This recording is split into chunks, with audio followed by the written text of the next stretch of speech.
Over the last 2.5 years, a handful of right-wing podcasters and influencers have built enormous audiences by doing something that until very recently was exclusively the domain of the left. Systematically undermining the legitimacy of the American story, rewriting our national history, villainizing our leaders, casting doubt on our role in the world, casting doubt on our allies, our sense of morality, and just about everything else that gives us a common culture and glues our society together. Was America the good guy in World War II? Was 9/11 an inside job? Did our own government kill Charlie Kirk? What about the government of Israel? Was the American Revolution a mistake? Is our Constitution itself a heretical document? What these influencers are promulgating, whether on purpose or not, is hatred for the country as founded. By weaponizing distrust in the name of just asking questions, they deliberately obfuscate the answers and lead people to conclude, by inference, that all of America's great accomplishments either never happened or were sins, that all of her great losses were somehow deserved or self-inflicted as part of some grand conspiracy. Healthy skepticism, of course, is a good thing. But when the answer to every single question is, "You've been lied to," well, that's no longer asking questions. It's asserting a conclusion. And that conclusion, in every instance, seems to be America bad. What motivates these influencers isn't always clear. And, we should never paint with too broad a brush. Every individual makes their own decision for their own reasons. Sure, some of them have been accused of taking money from hostile foreign governments, and it's plausible. We know hostile foreign governments run sophisticated influence operations to sow division and undermine our national unity, particularly on social media. But whether they're paid for by our enemies or not, what's clear is that many of them are doing the enemy's work. And the sad part is, we probably don't need hostile foreign governments to pay for this influence to destroy our national narrative, because plenty of Americans seem willing to pay for it themselves. It's cathartic to try to discredit Candace Owens' enormous traffic. But I've been in this business a long time. The fact of the matter is, millions of Americans, many of them otherwise decent people who are probably blind to the evil they're participating in, tune in every day to be aroused by Candace's rhetorical pornography. And every time they do, every time you tune into Ian Carroll or Dave Smith or Myron Gaines or Andrew Tate, you're paying for an op designed to weaken your own country, so that other countries with actual nuclear weapons pointed at you, don't have to pay for it themselves. It's not a crime without a victim. The entire country suffers. If all of that sounds familiar, it should. In 1902, an artist named Ferruccio Legnaioli immigrated to the U.S. from Italy, looking to find his fame and seek his fortune. He settled in Richmond, Virginia, and his talent for sculpture helped transform the cityscape with beautiful ornamental designs on the facades of buildings in the capital city. To this day, his creative work remains a central part of Richmond's local charm. In 1927, to celebrate the contributions of Italian-American immigrants, he built a statue of Christopher Columbus, funded by the immigrant community. The statue was gifted to the city of Richmond, and it stood for 100 years as a monument to Italian contributions to the country. Until 2020. In 2020, a crowd of protesters gathered around the statue in Byrd Park under the cover of darkness. Most of the crowd wore black hoodies and masks. Some carried weapons. George Floyd had just been killed a few days before. This riot had gathered here for one specific purpose: to tear down a monument to a person they deemed an evil colonist and a slaveholder. The event had an uncanny violence to it. The statue wasn't just torn down, it was beaten. It was spray painted, set on fire, and thrown in a nearby lake. The Byrd Park statue was one of the first of at least 33 statues of Christopher Columbus that were torn down in 2020. Other monuments to American heroes, from soldiers in the Revolution to the Christian missionaries who helped settle the West, were also targeted. Each act of vandalism had the exact same animalistic ferociousness. These weren't just the spontaneous acts of an angry mob. They were loud, vivid accusations against America itself. To the rioters, America was an illegitimate country. Its very existence is an act of exploitation and evil. The only thing left to do is to tear it down. And so they did.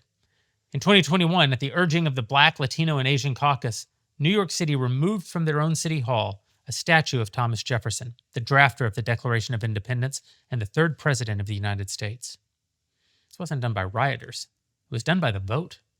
The movement that began with thugs tearing down American icons ended with an orderly, civilized dismantlement of America's very founding by the very people who had so long been conditioned to reject that founding. The destruction of these statues represented an attempt to undo America. A country can't survive when its heroes are made into villains. A country can't survive when its story becomes a tale of national shame. The 20th century was characterized by the left's postmodern rejection of moral realism using critical theory. Critical theory is a method of cynical inquiry. It's used to undermine support for things, in this case, to attack things like capitalism or colonialism or the actual natural order of the moral universe that God created. Men and women's bathrooms didn't get to us overnight. It was the end result of a century-long attack on the very idea of truth. For decades, we've watched the left make villainization and the shaming of America its full-time project. Howard Zinn reframed America's history as a tale of the oppressed versus the oppressor. You can guess who the oppressors were. Several generations of public school students have been told that same one-sided, one-dimensional story. Thomas Jefferson was a greedy slaver. Christopher Columbus was a greedy slaver. The great capitalists and innovators like Rockefeller and Carnegie and Vanderbilt were greedy, wealthy slavers of a different sort. The far left understood something important. If you repeat a lie often enough, with enough institutional backing, it becomes the water that people swim in. All the complexity and nuance and heroic greatness of these great men was reduced to a single thing, all in the service of making Americans question and ultimately hate our own heritage. And of course, we all remember the 1619 Project, which attempted to reframe America's rich history from a story of bravery and exploration and sacrifice, religious devotion and revolutionary zeal for freedom into one shrill note. America sucks, and you should be ashamed of it. After decades of conditioning and miseducation, it was only a matter of time before it manifested in the physical destruction of our national symbols. What we're seeing right now on the influencer right is a fundamentally left-wing epistemology. It's the horseshoe theory of politics on full display. It's the rhetorical toppling of our statues, and it's motivated ultimately by the exact same desires that motivated the left's physical toppling of statues. The desire for fame, the desire for money, the desire for power, maybe throw in a little desire for revenge too. And just like with the left, we didn't get here overnight. For years, we watched the legacy media surrender its credibility as it towed the regime line on things like COVID and BLM, DEI, election integrity, on and on and on. The liars were exposed by who? By memers and podcasters, comedians and citizen journalists. Thanks to social media, they could now debunk false narratives in real time. We haven't seen an information revolution this powerful since the invention of the printing press. But just as with the printing press, the internet did more than make it easier to debunk lies. It made it easier to spread them, too. The vacuum left by a discredited media didn't stay empty for long. It was filled by a lot of those same memers and a lot of those same podcasters and a lot of those same comedians. And, as it turns out, a lot of them are no better than the legacy media they replaced. In fact, some of them are actually more effective liars than their regime predecessors, probably because they've inherited the credibility that comes from having once told the truth. It's a strange thing about human beings.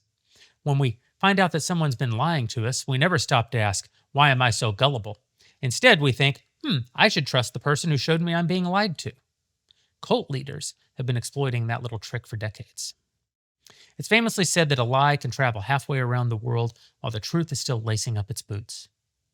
Thanks to the internet, a lie can now travel 12 times around the world and reach more people more convincingly before the truth has even gotten out of bed. Now everything's being questioned, and often, rightly so. There's nothing wrong with a good faith question asked from a sincere desire to find the truth. But as we said earlier, not all questions are asked out of sincere desire for truth. What is truth? Pilate asked. I guess if he'd really been interested in the answer, he may have recognized the truth standing right before him. The current national mood of endless skepticism has given rise to a new kind of questioner on the right. One who takes advantage of the distrust to promote endless conspiracy, endless outrage, endless cynicism, endless despondency. Their message is clear: you can't trust anything. Truth is nothing more than a function of power. Tucker Carlson recently said, hey, truth is whatever they say it is. Obviously, you can't trust they. And so the questions begin. Winston Churchill, one of the greatest heroes of Western civilization, is recast as the villain of World War II. Hitler, the villain of World War II, is cast as an unfortunate victim who was simply in love with his country and wanted to do some good. America, one of the most powerful forces for good in the world, a nation that's freed millions of people from slavery and from poverty, is recast as an international terror organization, and actual terror organizations like Hamas are recast as freedom fighters. What we're seeing right now is a kind of right-wing critical theory, an attempt to apply the left's method of deconstruction to everything, including the nation itself, toppling the statues of our national story. Maybe it was initially intended to fight fire with fire, to deconstruct the deconstructionists or use the weapons of the enemy against them, but it came at a cost. Today, some of the loudest voices in the podcast world are basically saying the same thing as the left. It's a death spiral of skepticism sold as the highest virtue, questions anchored in nothing, all going nowhere except demoralization and despair. This is one of the devil's oldest tricks, and it goes all the way back to the serpent in the Garden of Eden. Adam and Eve lived in God's created order in perfect harmony. Satan upended it, but he didn't do that by superior argument. He didn't approach Eve and say, hey, here's 3 reasons why my way might be better than God's, and then offer to have a rational debate. No. What did he do? He asked a question designed to plant a seed of doubt, of dissatisfaction and distrust. He made Eve question the very goodness of God and her own ability to discern truth. Did God really say? Did you really hear what you thought you heard? Did he say what you thought he said? Did he mean what you thought he meant? Is he really looking out for your good? Is God himself really good? What is good? Wouldn't you like to know? The questioning of the serpent has been the basis of every form of idolatry and rebellion and disobedience and deconstruction since the fall of man. It's why those on the left no longer have the ability to say that obvious crimes like the sexual mutilation of children by gender surgeons is objectively evil. It's why thousands of American evangelicals have now deconstructed their faith in God to the point of agnosticism. And it's why a growing number of populist pundits today proudly proclaim that they're on the side of the people. Not the truth, not righteousness, but whatever mob happens to tune in. Without our national mythology, without our national creed and our national history, we have no national identity. We have nothing to pass down to our children. We have nothing to fight for. We're reduced to the material, to the superficial. We're only unique because of our geography or our race, not because of the ideas or the accomplishments that our fathers bled for and bequeathed to us as a birthright. Without our national mythology, creed, and history, we have nothing to conserve. If everything you've been told is a lie, if America really is evil, a force for ill, not for good, well, then we have a duty to overturn the American order and create something new in its place. And that's exactly what the purveyors of this weaponized cynicism want us to do.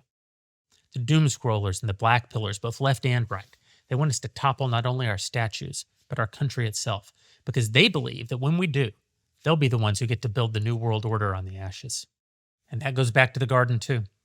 When the devil convinced man that he could be like God, Adam and Eve traded the paradise we'd been given for a fallen world, a world where the devil himself is, as Jesus called him, the God of the world. Let's not listen to the serpents today. Now, does that mean we have to believe everything we've been told? Of course not. Does it mean we should stop asking questions and seeking truth? No, of course not. But while we're not called to just blindly accept whatever narrative the powerful or the oppressed want us to believe, we are also not called to deconstruct our culture right out of existence through insatiable doubt. We're called to something else. We're called to faith. Not blind faith, but a faith that answers doubt with genuine, satisfiable curiosity. A faith that has eyes to see and ears to hear, not merely fingers to point. That kind of questioning is also exemplified in the scripture. There's the questioning of Nicodemus, who came to Jesus in the night to find out if he really was who Jesus said he was. There's the questioning of the disciples who sought to understand the preaching and parables of their beloved Lord. There's the questioning of Mary, who asked the angel, with perfect trust and perfect belief in the goodness and sovereignty of her Savior, "How can I conceive? I'm a virgin." These weren't questions asked in the spirit of accusation. They were asked in the spirit of humility from people actually seeking truth and goodness and beauty. Is America a force for good in the world? Are you being lied to? Is war ever justified? Is our nation worth preserving? Should men even be free? There's nothing wrong with asking those questions. But every one of those questions has an answer. If you ask with a spirit of inquiry, the beauty of the American story will open up to you. You'll find the devotion of the founders who fasted and prayed for God's wisdom and favor as they established our democracy.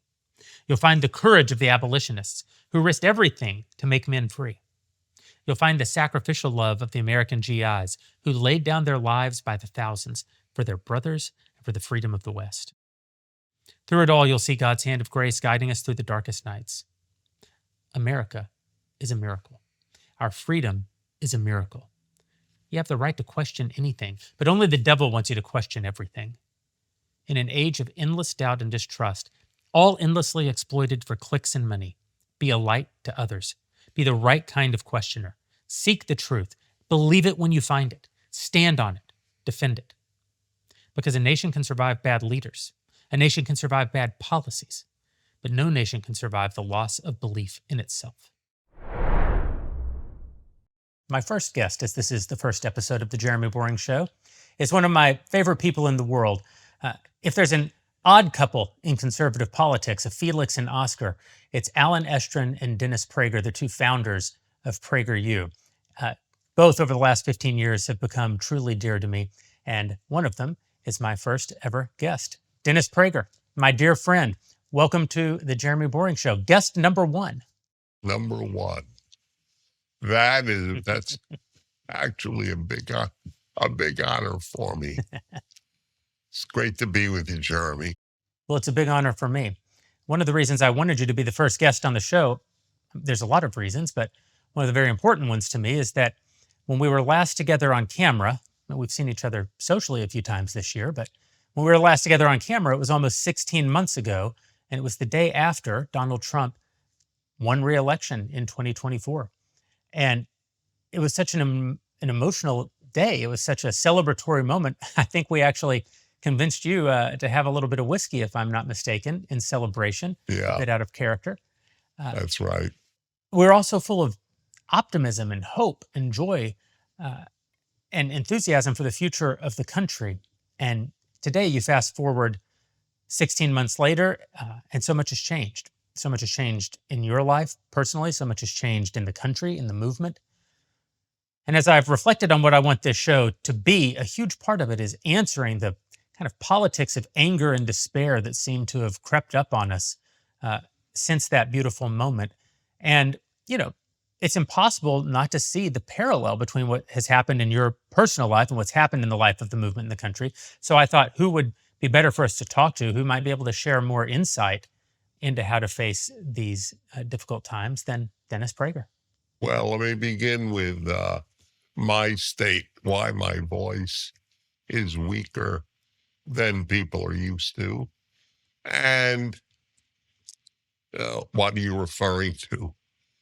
On November 12th of what are we now in 2024, November 12th, stepping out of my shower, I stepped onto a smooth wooden floor, rushing over to grab a razor from my sink, fell backwards, and I've been from that day to this paralyzed from the shoulders down. Thank God I have a voice. Thank God my brain has not been affected. But it's fair to say that it's been a trauma. It's also fair to say that for the most part, I've been in a pretty good mood. In fact, I wrote an op-ed piece for the Wall Street Journal on the horrible accident that I was involved in and my ability to retain happiness. People ought to check that out. One final personal word is 10 days ago, my latest book was published, If There Is No God, the battle over who defines good and evil.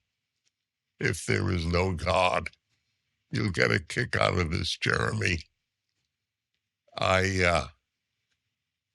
The book reached number 2 in all of Amazon, which is a big deal. I admit. Guess what book was number one? The autobiography of a stripper. Now, here's the kicker. When my commentary on the book of Exodus came out years ago, I was also number 2 on Amazon. And the number 1 was the story of a gay rabbit. So that's who I lost out. But at least you're only losing out to the most edifying of all works. Exactly. Actually, I want to look up the autobiography. So Dennis, during the last 16 months, and I do think it's important to stop here and say, it wasn't a Jeremy's razor that you were stepping out of the shower to get off the sink. Well, during these 16 months, you've been tested in your core convictions more than probably any man I've ever known. Man's Search for Meaning by Viktor Frankl is one of the most influential works that inspired you in public life. Happiness as a moral obligation is one of the core teachings that you've espoused in your own work and in your own public life. And those issues, is there meaning in suffering? Can one be happy in the face of suffering? I imagine those are the very issues that have been before you as you've adapted and had to come to grips with your injury and face what your new life would be like. From the outside, it appears you've passed the test. Oh, I have passed the test. My book on happiness.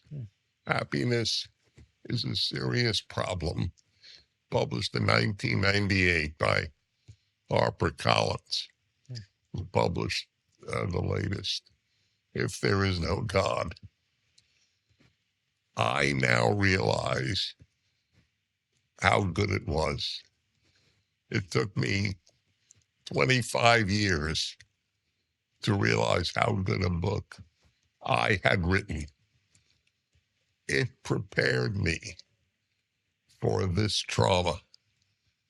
For example, I wrote in the book that having no expectations is a very good road to happiness, because the more you expect, the less you will be grateful for.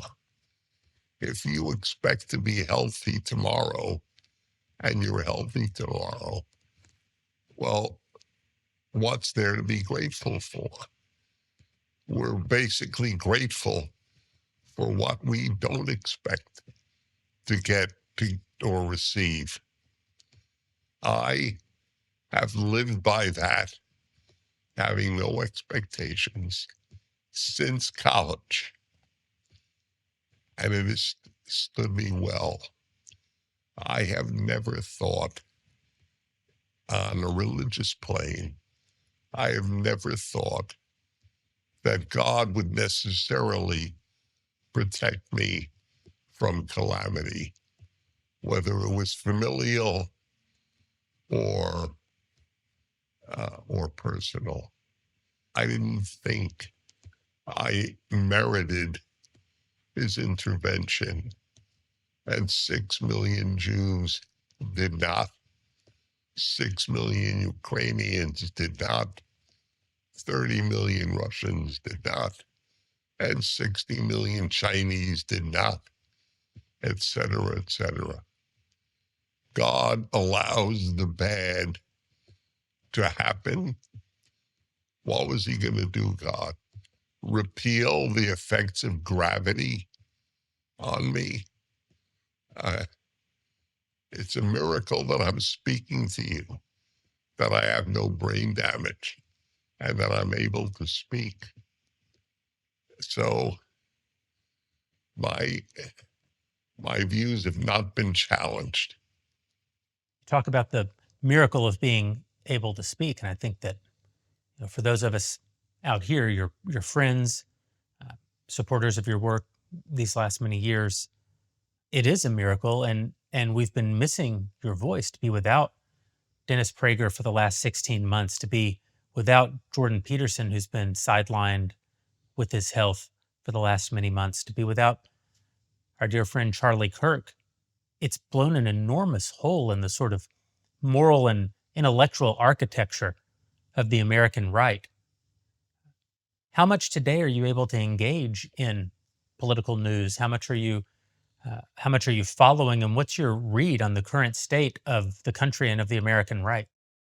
Well, I couldn't agree with you more, and it's bothered me. Jordan, Charlie, and myself. That's. Uh, I don't think I'm acting from arrogance and saying that it's hurt. It's hurt the cause. I have been keeping up since you asked. I'm probably more up to date than before my accident, because all I do is read and watch various videos.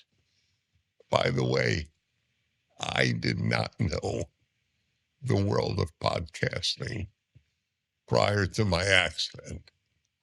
I knew the names, and I had been on almost everyone's show, but I was not a listener. Now I have become one. Mm. And Jeremy, you're a great addition to what is a really powerful force in society, the world of podcasting. Well, thank you. I've been in the wilderness myself these last 12 months, and for the first time really in well over a decade, I haven't had a voice. And now over these last 6 or 8 weeks, to be able to step back into public life, and because of this amazing medium, which is podcasting, reclaim my voice. I've gone on shows, for PragerU with Marissa, and with our friends Francis and Constantine over at Trigonometry, and others. And it's been incredibly liberating. And only podcasts make that possible. They allow us to have these substantive conversations that probably there's never been a medium in all of human history that really allowed for them in the way that we now get to have them. Talk radio, you got to spend time with a host for a long period of time, but usually not in these sort of discussions, not this exchange of ideas in the same way that podcasting affords us. And PragerU's played an enormous role in the growth of podcasting. Daily Wire played an enormous role in the development of podcasting. And there's been an awful lot of good that's come of that. But there have been some consequences too. I mean, pro ideas and ideologies that have been sort of boxed out by the major media institutions now are able to find an audience and impact our culture. Con, all of the sort of editorial infrastructure that developed over the centuries in media and journalism, it didn't develop just for control. It developed so that there would be, some sort of standards, so that there would be some sort of guardrails on the exchange of ideas, because ideas are very powerful things. And so, now a lot of very bad ideas are able to find purchase.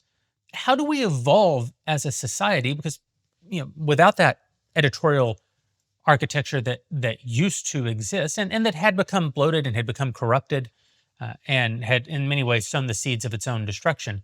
Nevertheless, can a society exist with this level of radical atomization in regard to moral and even factual judgment? It's tough. Hmm. It's a real test.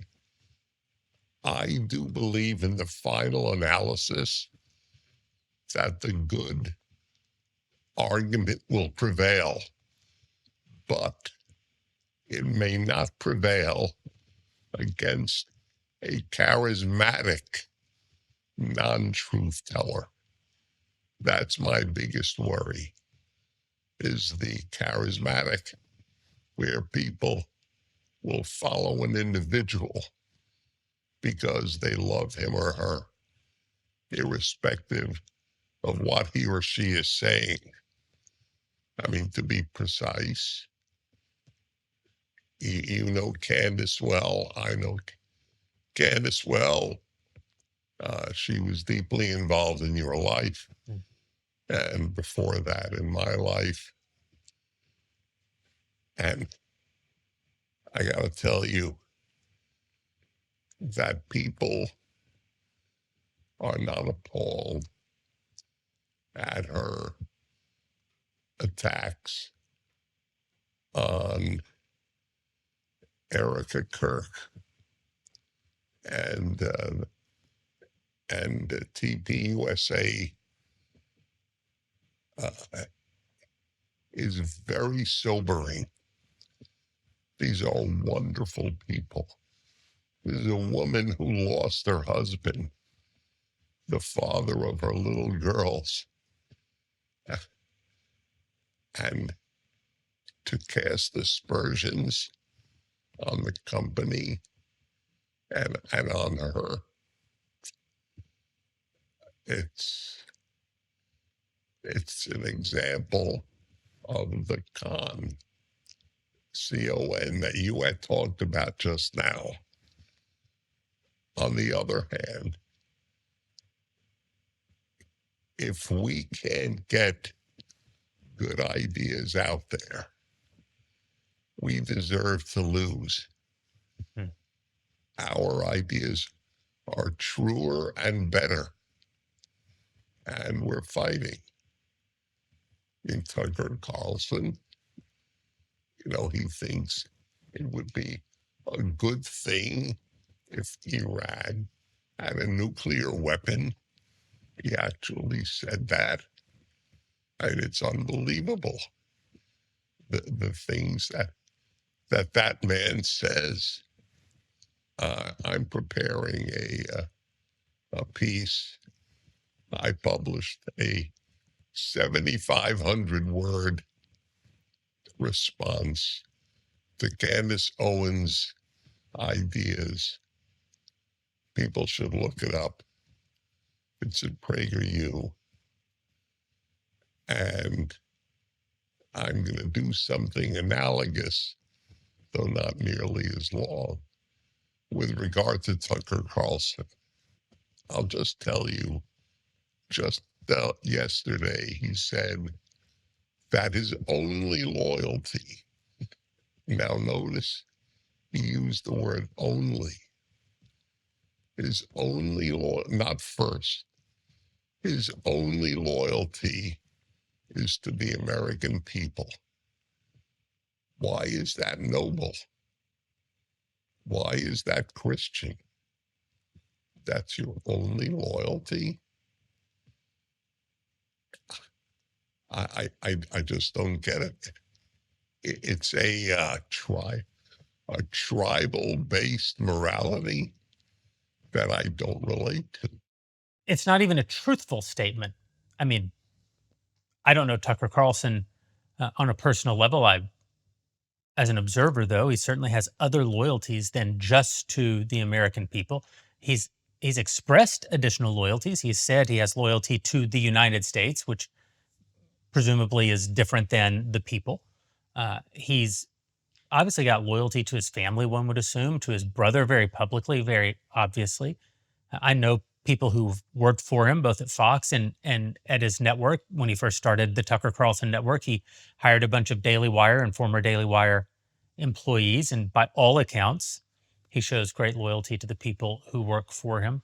Um, so it's not his only loyalty. And I don't know why it would be good if it were his only loyalty. Like you, I'm not even altogether sure what that means or why it would be virtuous for that to be your only loyalty.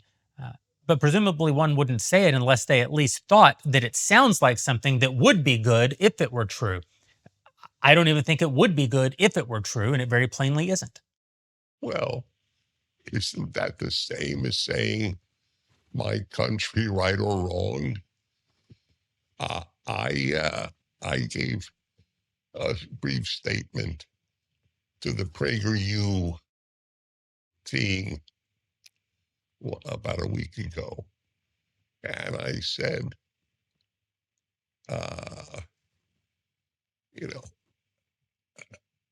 not America first. I'm morality first.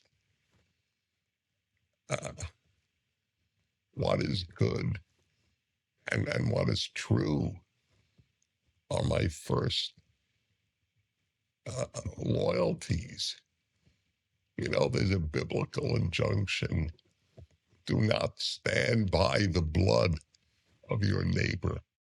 Does that play a role in Tucker Carlson's moral universe, or is it just American? I wrote a piece a few years ago. Is it America first, or is it America only? And he used the word only. And so that's a very, very distressing thing.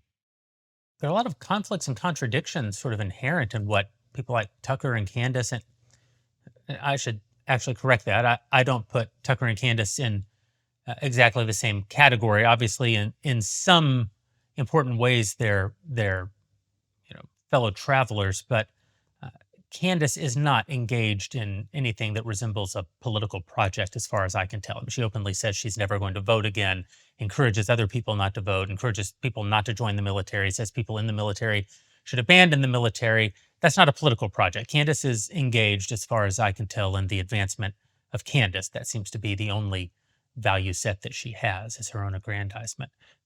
Not so Tucker. Tucker is obviously engaged in a political project. He's wielding political influence within the Trump White House, within the administration. He's wielding political influence with foreign heads of state. He travels to foreign countries and meets with their heads of state, even when he's not putting them on camera for interviews. He's encouraging political points of view in his audience, and still encouraging them to engage in a political project.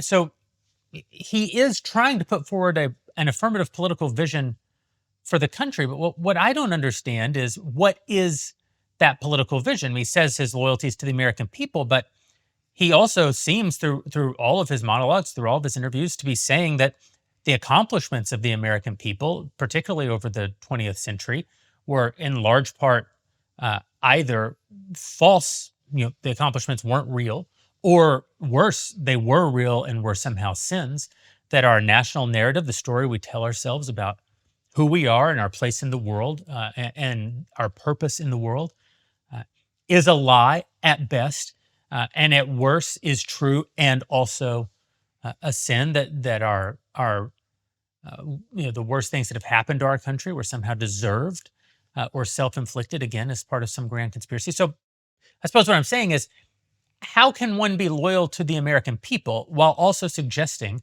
that everything that those people have accomplished, done, or told themselves is false or evil? To the extent that he's engaged very obviously in a political operation, what is the purpose of that political operation? What is he trying to accomplish? It seems to me that it's some sort of replacement of the country as we've known it, of the governing and organizing philosophy of the country as we've known it. But I have yet to hear him say in any affirmative way what it is supposed to be. What is the preferred system of Tucker Carlson? I don't think it's clear to him, to be honest. And I think you are right in drawing a distinction between America and the American people. I am deeply loyal to the American Trinity. I coined that term decades ago, that's the American credo. The American Trinity is on every coin and every banknote. In God we trust, e pluribus unum, and liberty. I'm very loyal to those ideals. And what does it mean to be loyal to people? Does he really feel loyal to his biggest opponents? What does that mean? That's right. Whenever someone claims to speak for the people, you always have to ask yourself, which people are they referring to? It's usually not all the people. It's usually just the people who agree with them. That's right. That's correct. Dennis, there's a rumor that I've encountered lately, and the rumor is about our dear friend Charlie Kirk and the book which he published, which has been published after Charlie's death, but which of course Charlie wrote before he died, and which he dedicated to you. It's a book about the Jewish Sabbath, Friday night through Saturday night, and the impact of the Sabbath in Charlie's own life. And the rumor is that Charlie didn't actually write this book, that the book was sort of hastily conceived of and published after his death as a way of maybe laying claim to Charlie's legacy and trying to imply things about Charlie's view of the Jews or even Israel that may not have been true. One of the sort of peculiarities about living the lives that you and I live, operating in what is a very small conservative media ecosystem, is that we actually know most of the people involved, and so we know things or hear stories that other people aren't aware of. And one of the stories that I happen to have heard and know is that, of course, Charlie wrote the book, but also that he came to see you in the hospital in Atlanta in the weeks before his death to present you with a copy of the book. And particularly because of those rumors, I thought it might be really edifying for people to hear from you about that reunion with Charlie. That's exactly right. I was going to mention that. I had not heard the rumor. It is so vile. It is vile about the Jews, and it is vile about Charlie. I'm a little self-conscious, but I'll say it. Charlie called me, I would say, between every week and every other week. I would say for the last 5 to 10 years. He listened to all 245 hours of my Bible teaching, specifically the Torah, the first 5 books, and then, of course, about the Sabbath. He and I spoke. Here's a good one. You should know this to counter that rumor. I don't remember when. Must be 2 years ago.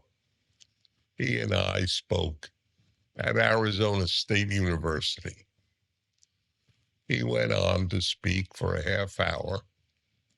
The entire half hour that he spoke was about how he observes Shabbat, the Jewish Sabbath. And as you know, he was an evangelical Protestant Christian. But he observed it from Friday night to Saturday night, turned off his cell phone, spent his time with his wife and kids, et cetera, et cetera. And why would he do that if it weren't genuine?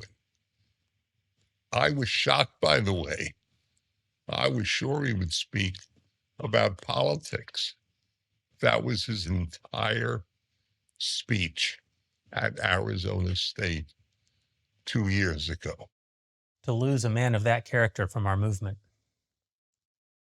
Charlie was a flawed man, as we're all flawed men. And as with so many of us, a lot of his great strengths were also his great failures. Charlie was a natural coalition builder. He was a natural people person and politician. I think when we first met him at the Breakers in Florida, Ben Shapiro said to me, and Charlie was only a teenager at the time, and Ben said, I think we just met the next head of the RNC. And I said, I think one day we'll all work for Charlie Kirk. And of course, continued saying that throughout his life. But that's just to say that Charlie was always such a people person and coalition builder. And his instinct for building coalition was a huge part of Republican electoral success, particularly in 2024.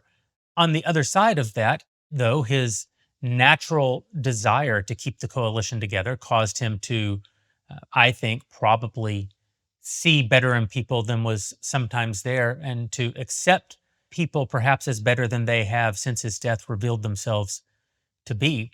I think that his death, in many ways, is the inciting incident in this so called podcast war that we find ourselves in now, this huge civil war taking place on the right to define what the post Trump GOP is going to look like. What is conservatism in America after Donald Trump is no longer president, which is, for the first time in a decade, we know that that is going to be true in just 3 short years' time. And that's what these wars are about. I'm very worried about our ability to navigate that successfully without Charlie working to hold everyone together and without bringing some sort of conclusion to this conflict on the right. I don't think that the conclusion of the conflict on the right is to give up on the American story, or to give up on the ideas of traditional conservatism. But obviously, something has to happen other than the status quo. The status quo right now is a sure recipe for electoral failure. I guess I'm just curious: do you have optimism for the future of the movement? And if so, how do we accomplish it? How do we get from this dark place that we are to the better place we're going to need to be that healthy right that can defeat the organized left? You're asking the wrong guy for an optimistic outlook on the human condition. I don't expect much from humanity. So I have dealt with this issue throughout my life, being asked if I was optimistic or pessimistic. And my answer is neither. I don't think in those terms. I can only know, what do I have to do? That's it. That's my only question. And that's what every good person in America and elsewhere has to think about. What do I have to do? Politics are too volatile for us to figure out what might happen. I mean, maybe there will be a new tent if the MAGA tent is brought down or just collapses. So I can only say that it's a bit, well, more than a bit. It's very distressing that young Americans put a communist Islamist in power in New York City. It's unbelievable that they would think that a guy who believes in socialism, and free bus rides and so on, is going to be good for a city, or for the biggest city in America, and in some ways in the world. I gave one of my talks for PragerU is why isn't communism as hated as Nazism? It's a 5-minute video that everybody watching us or hearing us should watch or listen to, because its record is pure evil. Pure evil. And here's the killer. It has to be relearned every generation. That's what has to be done. So what's going to happen? This guy in New York will further ruin the city. Some of the biggest companies have already moved out since he was elected. He will ruin the city, and then they'll elect a conservative, to fix it up. The conservative will fix it up. And then they will go back to romanticizing socialism. And that happens over and over. So that people could vote Democrat, given what that party stands for, that they all oppose any legislation guarding girls from having their healthy breasts cut off if they say they're a boy, or allowing men who say they're women to compete in women's sports and get dressed and undressed in the women's locker room. We're in a very, very dangerous place. That's why it was fortuitous that my book has just come out, If There Is No God. You know, I have brought a lot of people to God and religion in my life, but I have not done it on the basis of making great arguments for God's existence. My great arguments are for the need for God, not the existence of God. That's what people really need to appreciate. Dennis, thank you for everything that you've done for me in my life personally and for our movement, but especially for coming on the show today as my first guest. It'll always be a little treasure of mine that I was your first guest. Well, I hope to see you in Florida soon. Dennis Prager, If There Is No God, available everywhere books are sold right now from HarperCollins. Dennis, thank you. Well, thank you all for tuning in to the first episode of The Jeremy Boring Show. You know, it's never really been my ambition to have a podcast. For the decade that I was running the Daily Wire, people would often ask me, hey, when are you going to get your own show? And my answer was always the same. They're all my show, I would say. But they're not anymore. Now, if I want to talk to you, I have to do it directly. And that's a new challenge.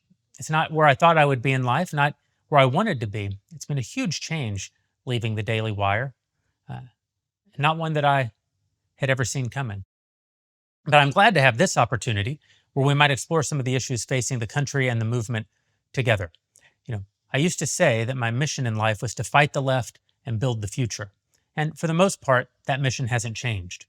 But I do see now that there are threats to our freedom, threats to our future that aren't exclusively on the left. Some of them are on the right.